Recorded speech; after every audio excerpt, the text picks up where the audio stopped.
Muy bien, jóvenes, mis más cordiales saludos. El día de hoy vamos a ver un nuevo tema en su curso favorito de economía, ¿bien? El tema número 10. Entonces, sabemos que el tema número 10 lo vamos a dividir en crisis económica e integración económica. En esta sesión veremos el concepto, las causas y las posibles soluciones, ¿no?, a una crisis económica. También entenderemos que no solamente depende acá de factores económicos la crisis. Muy bien, entonces, colocamos acá de título la crisis económica.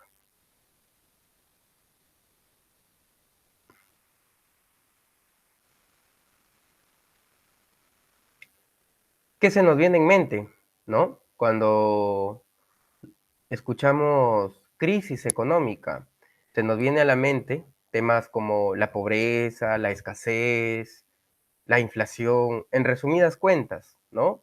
La caída del PBI. Hay que recordar ante todo que la crisis económica no es más que una fase, que una etapa del ciclo económico, ¿sí? Este compuesto por 4 fases. La crisis económica se sobreentiende aquí como una etapa donde se produce una caída del PBI, una caída de la producción, ¿bien?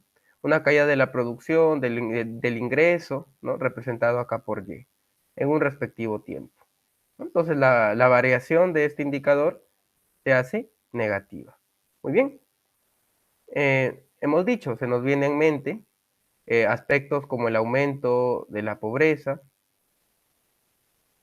la inflación, ¿verdad? La inflación. Y en resumidas cuentas, el aumento de la escasez, ¿verdad? El aumento de la escasez.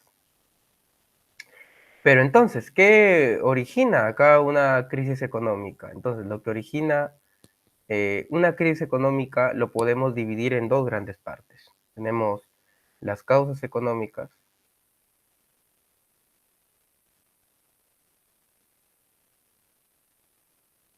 y las causas extraeconómicas.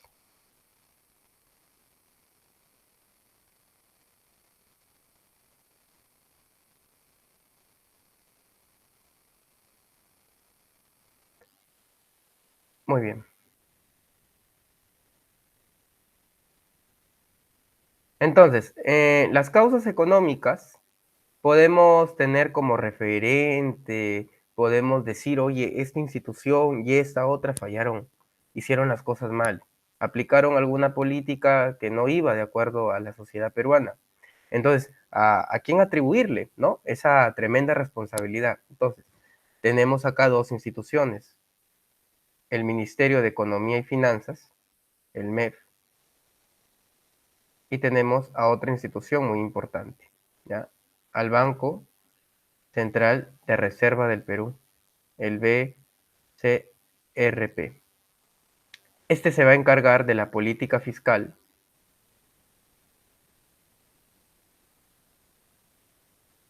y, sin lugar a dudas, ¿no?, el Banco Central de Reserva de la política monetaria. Muy bien. Entonces, ¿y a qué se refiere, profesor, usted con la política fiscal? ¿Qué es? ¿En qué concierne la política fiscal? Entonces, el Ejecutivo, en este caso el Ministerio de Economía y Finanzas, le hemos comentado, ¿no?, es una especie de tesorero del Estado, se encarga acá de la ejecución y administración del gasto público. Entonces, el gasto, lo que el dinero desembolsa, se financia a través de algo, ¿no?, principalmente, que son los impuestos.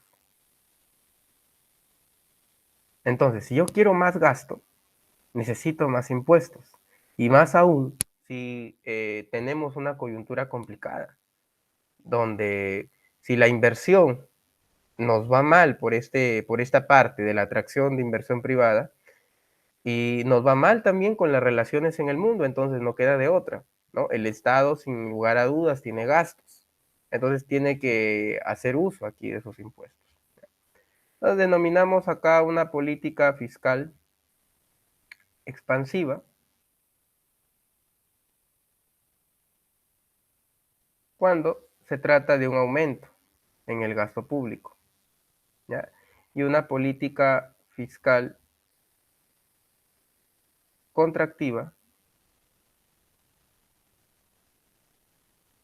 o reduccionista también, como he visto en algunos libros, ¿no? Una caída acá del PBI. Entonces, jóvenes, perfecto, ¿no? El MEF se encarga acá del presupuesto, en este concierne el aumento o la disminución de algunos impuestos, ¿no? Los más conocidos por nosotros, el IGB y el impuesto selectivo al consumo. La política monetaria esencialmente va a consistir aquí en la estabilidad financiera, ¿ya? Porque si hablamos de estabilidad económica depende acá de las causas extraeconómicas, que las vamos a tener que ver. Entonces, la política fiscal consiste en la estabilidad financiera, ¿ya?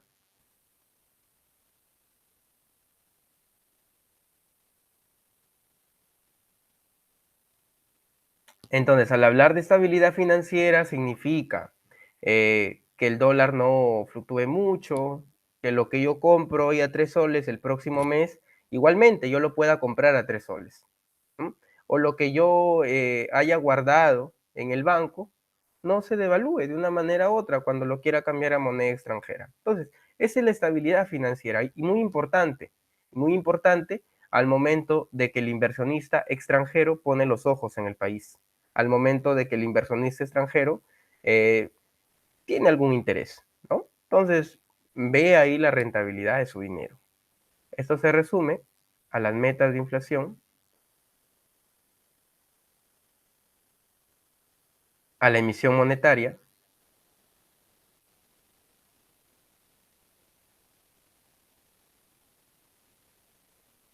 Emisión monetaria, cuánto dinero vamos a sacar para la gente, para la circulación, y la tasa de interés de referencia.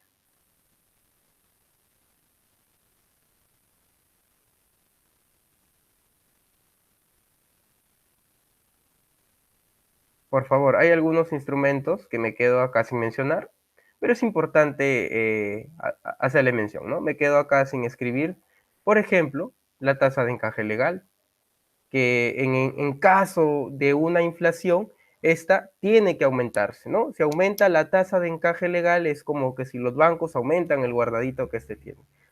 Aumenta el guardadito del banco, ¿ya? La inflación, en este caso, se reduce, ¿no? Debido a una impresión innecesaria de dinero. Cuando tenemos acá causas extraeconómicas, significa ello que no está condicionado acá al manejo de la economía, sino que hay factores que ni siquiera el mejor economista del mundo, el mejor banquero del mundo puede controlar. ¿Cómo así? Si sucede un desastre natural, Dios no quiera, afecta a nuestra economía. Si Machu Picchu, las ruinas, se vieran afectadas, afecta a nuestra economía. ¿De acuerdo? Un maremoto, un sismo, afecta. ¿De acuerdo? Porque de una manera u otra compromete a un sector de la economía. ¿Ya? Y nosotros, nuestro sector agrícola es muy vulnerable, ¿no? Al igual que en cualquier parte del mundo. Entonces tenemos acá, ¿no? Causas extraeconómicas, podemos señalar a los fenómenos naturales.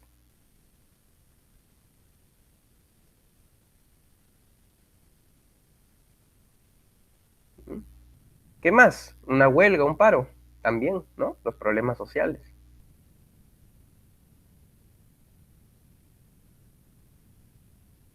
Lo que ha hecho que hasta el día de hoy, agosto del 2021, nuestra moneda nacional se deprecie, jóvenes, los problemas políticos también.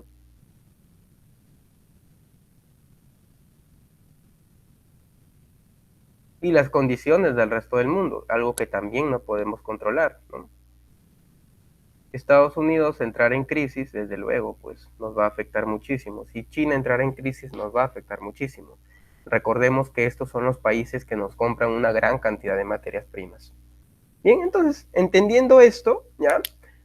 Para que la economía esté bonita, para que la economía funcione muy bien, estos dos amigos tienen que ponerse de acuerdo. ¿Ya? De nada sirve tener a grandes profesionales a cargo de estas dos instituciones, que algunos no tan grandes profesionales y llamados padres de la patria no se ponen de acuerdo, ¿no? En tener acá una visión un plan de crecimiento, para empezar, porque el desarrollo, hemos dicho, viene después.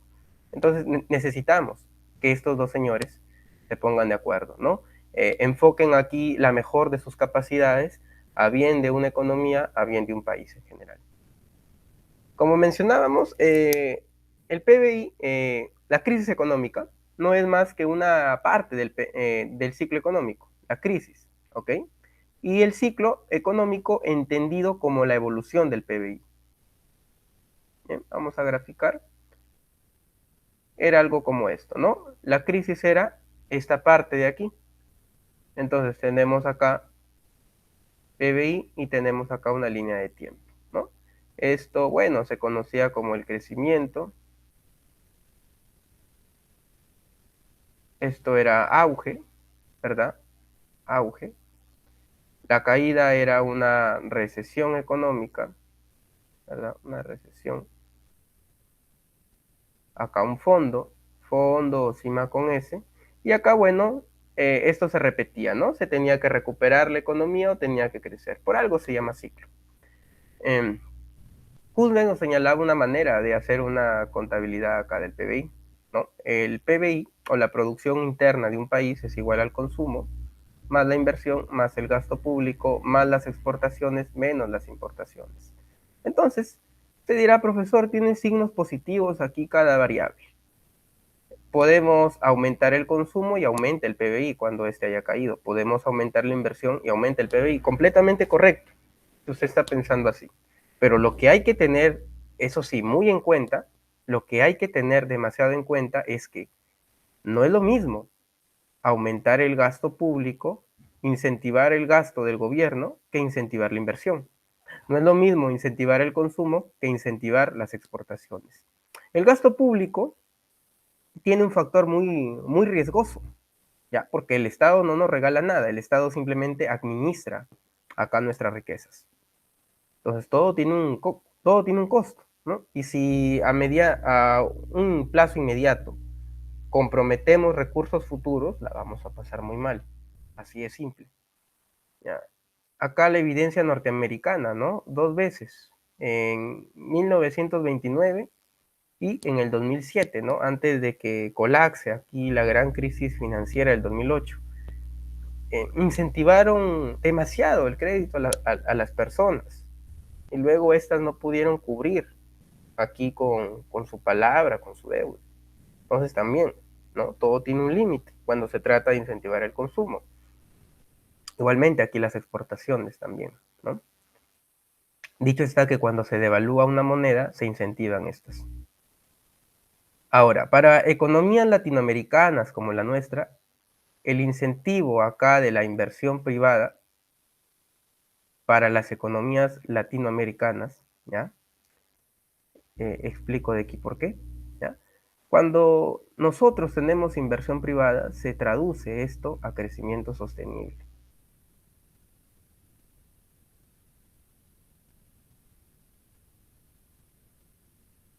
Ahora, ¿por qué digo economías latinoamericanas? ¿No? Por algo somos pobres, ¿no? A comparación de China, Estados Unidos. Esos tienen que tener muy en cuenta, más bien con su inversión, ¿no? Tienen que ser cuidadosos. ¿Qué país extranjero está comprometiendo sus propios intereses? Ese es aquí el gran detalle. Muy bien, jóvenes, ha sido una muy amena explicación acá de la crisis económica. Bien, la conclusión, la síntesis de este tema es que el gran o el llamado equilibrio económico no solamente depende, ¿no?, de las instituciones aferradas a esto, sino también del comportamiento y de las buenas relaciones sociales. Muy bien, gracias por su atención.